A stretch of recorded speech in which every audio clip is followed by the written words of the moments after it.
Hey VSG fam, it's me, your girl Lauren. It's been a while since I have recorded a proper video. So this is my vlog about my birth story and pretty much what I feel like is next to come. So back in April of 2024, I found out that I was pregnant. Leading up to that, I had already started gaining a little comfortable relationship weight. So my highest post VSG, which I had VSG surgery May 2020, my highest post VSG was this like January, February, sometime in the spring. It might have been like March around Easter when I weighed myself before finding out I was pregnant was 198.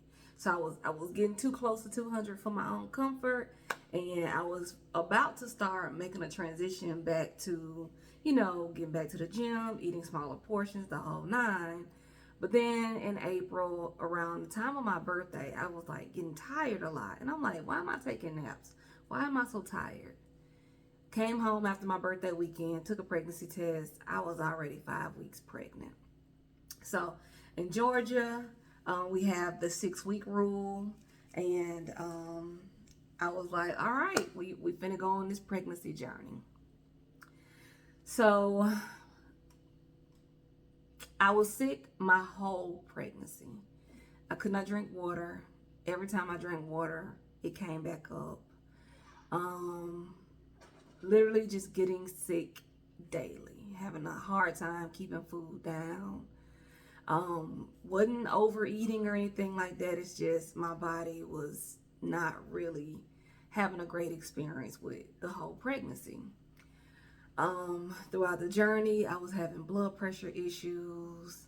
So in the beginning of the first trimester, we had to keep changing my blood pressure medication and dosage.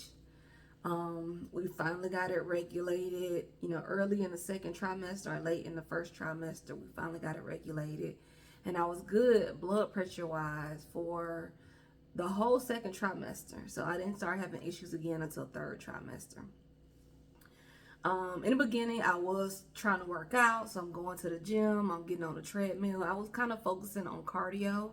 I was getting my walks in. So on my Instagram, you can see that I was tracking like how many miles I was getting, but it was very far from my normal amount of miles. So if I at least was like, all right, Lauren, let's just get 1 mile in today. Let's just walk for 20 minutes. Like, I was very, very tired, but I was like, try to stay in shape. It wasn't so much about a snapback or, I want to look a certain way after pregnancy. It was, I want my health back. So I ended up getting on blood pressure medicine back in 2022 after a very stressful job. And so here I am now in my pregnancy on like a high dosage of blood pressure medicine. And I'm like, I really don't want more health issues. I don't want to have sleep apnea again. I don't want to be on blood pressure medicine long term. So I was trying to stay active during the pregnancy, but that was very hard. So I fell off, and come October, Halloween, I end up in the ER, or like in the OBE is what they call it. So blood pressure shot up, spiked, stroke, heart attack numbers. They, do what they can do, get it back down. I actually got discharged same night. Cool. Go a couple more weeks, and then it does the same thing. It shoots right back up. Heart attack, blood, stroke levels. And at this point, I'm like at the very beginning of third trimester, and I'm not doing no stressful activities. I'm not eating crazy. It's just going up because my body cannot continue to handle the pregnancy. So I get checked into the hospital on November 7th. Now my due date was December 29th. He was supposed to be a very late in the year baby. Because of the blood pressure issues, and I have a massive fibroid, 9.5 centimeters, they were like, okay, 37 to 39 weeks, but they were going to try to get me to 39 weeks before I had to deliver. So I'm like, all right, cool. The magic number is 39. I'm planning around that time, but I know it could happen as early as 37 weeks. When I go to the hospital, I'm at 32 weeks.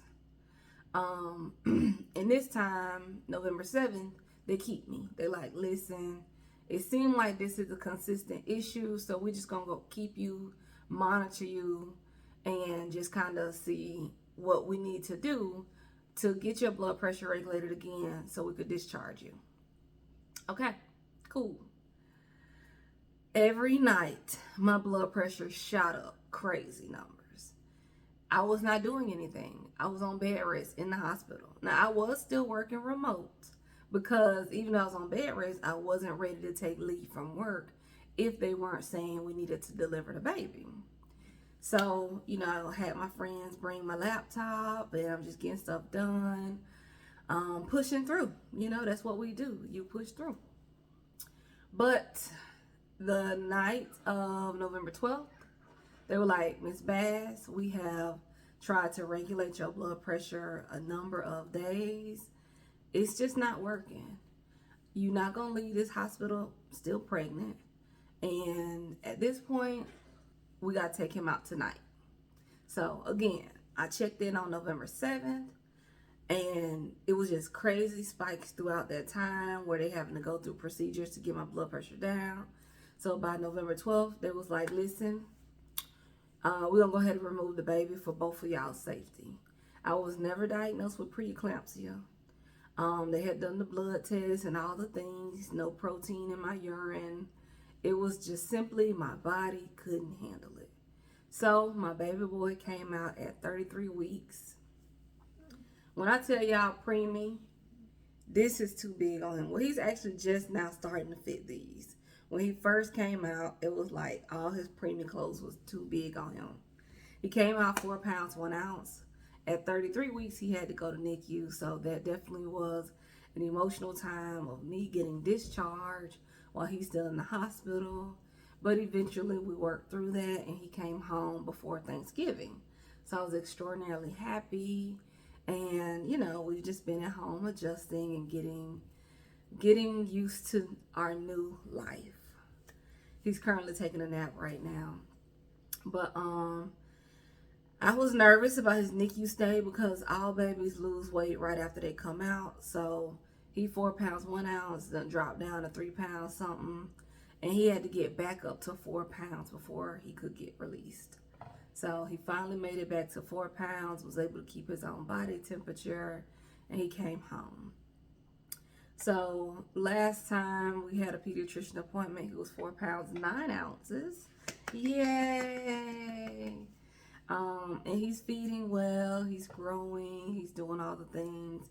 He is a bit congested, but the pediatrician said that's normal for up to like 2 months. So we're still working through his congestion. And I'm just very excited. I've been enjoying motherhood, learning. I'm taking some virtual parenting classes.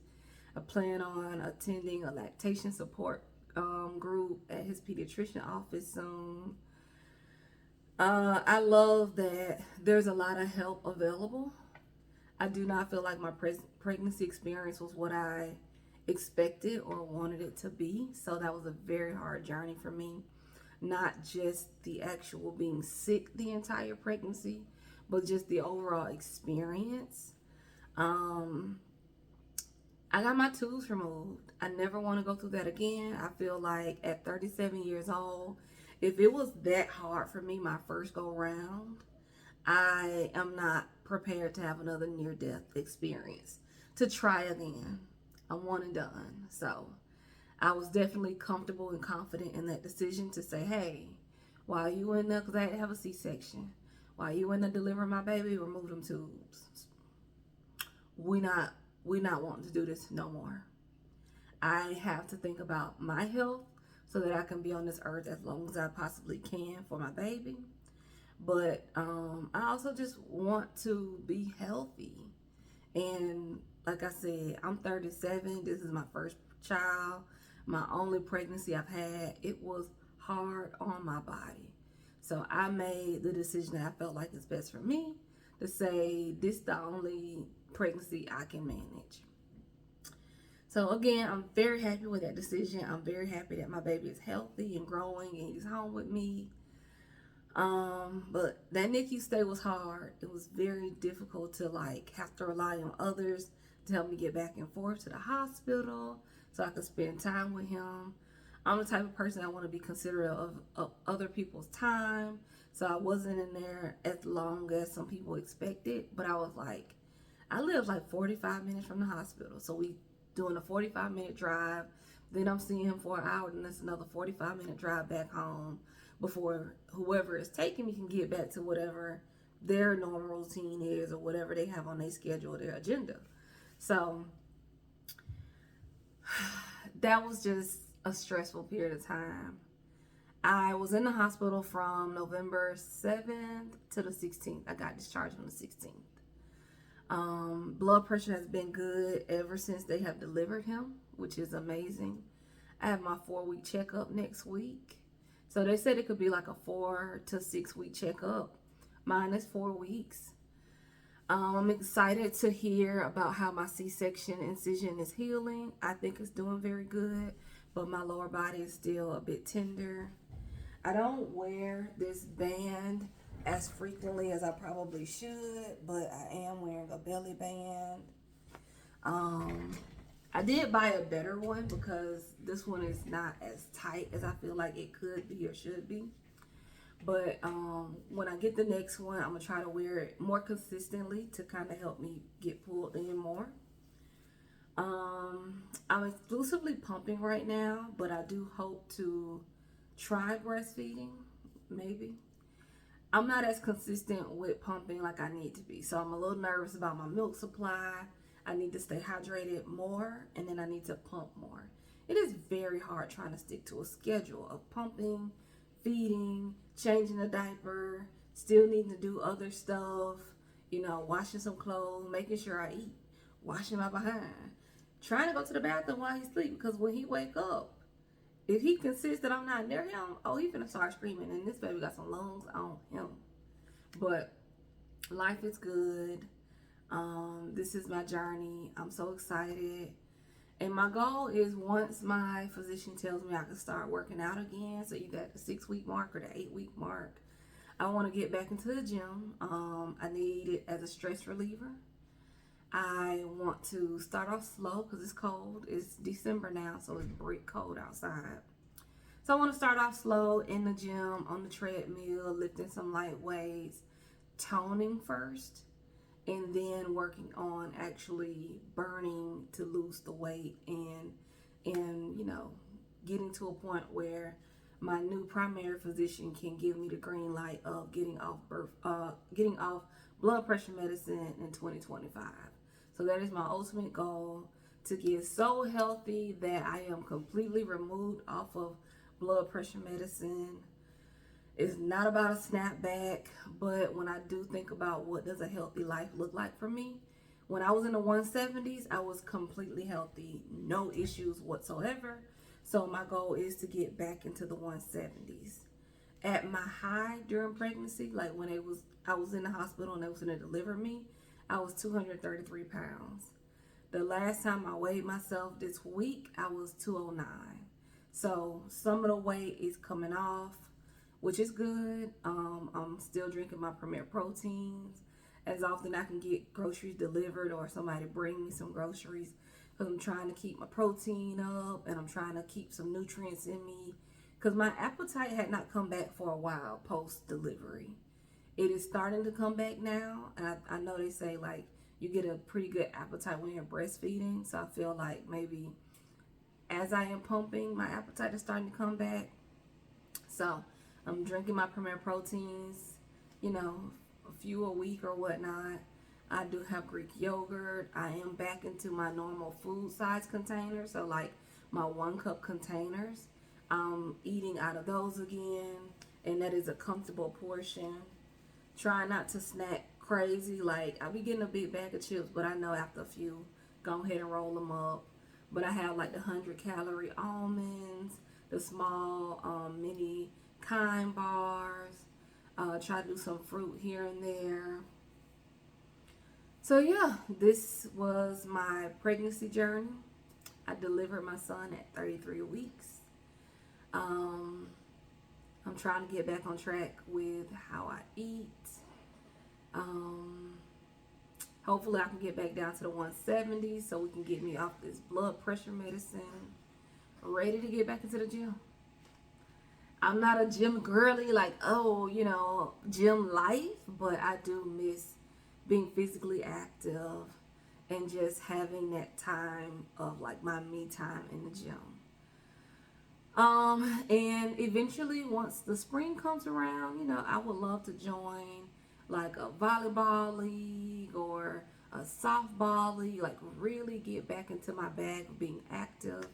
Definitely want to go hiking, you know, go to a few waterfalls. Like, I want to be that active mom where I'm doing things for me, but also, you know, I don't live too far from the belt line, so I'm ready to take my baby on the belt line here in Atlanta for some walks once it's warm. And, you know, we get into a very active, normal lifestyle for us. Thank you for listening to my birth story. If you have any questions, drop them in the comments. But I will continue to make more videos about trying to get healthy post-pregnancy, continuing with this VSG lifestyle. At one point, I thought, pre-pregnancy, I thought like, oh my God, my stomach has stretched. I feel like I'm doing too much. Now I'm like, I don't know if I believe in the whole stomach stretching stuff. Because it's so easy for me to eat one cup of food and be content again. Like, I'm not hungry. I'm not, you know. So I'm wondering about this whole, is that a real thing that our pouch can stretch? Do we have to do these pouch resets and stuff? I don't know. Maybe my OB did a great job when he closed me back up post C-section. I really don't know. Everybody had been asking me, how does VSG impact my eating and my pregnancy. I had no answers for that. I know me having the VSG surgery was supposed to help me get healthy so that I could have a baby, and inevitably it did help me. Overall, my highest was 261 pounds. The day I had surgery in May 2020, I was 236 pounds. While I was weighed in the hospital for pregnancy, I was 233 pounds. So I definitely was like, oh my God, I'm inching back up there to my pre-VSG weight. And like I said, now, or last time I just checked this past week, I'm back down to 209. I was 198 before I got pregnant. My lowest was 168. So my goal weight was 165. And I have reached 168 sometime in like 2021. And just like my comfortable is in the 170s. If I get below the 170s, cool, no problem. But those are just kind of my numbers over time from 2020 to here we are towards the end of 2024. And I look forward to seeing what 2025 has in store for me. Peace.